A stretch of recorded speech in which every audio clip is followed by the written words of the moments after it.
Des milliers de soldats noirs des forces françaises combattantes débarquent sur les plages du Midi, aux côtés d'autres soldats maghrébins, métropolitains et alliés. Ensemble, ils vont libérer la France.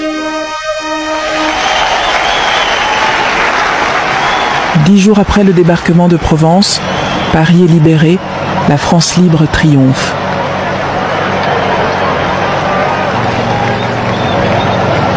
Regardez bien ces images.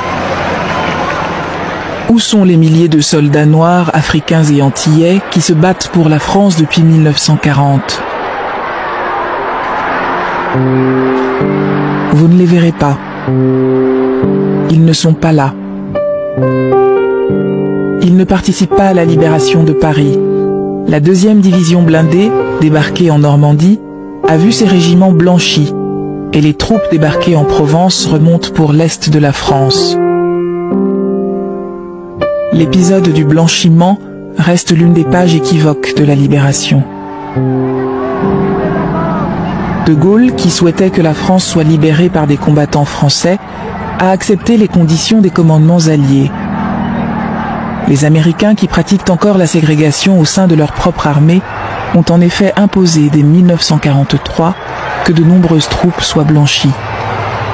Les soldats noirs ne participent donc pas à la libération de Paris.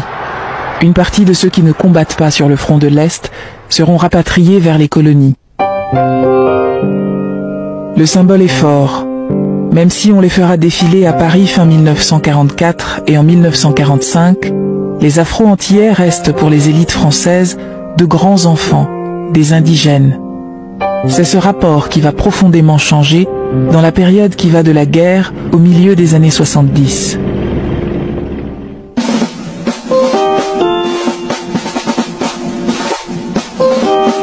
En 1939, alors que l'Europe se préparait à la guerre, la République avait fait appel à son empire.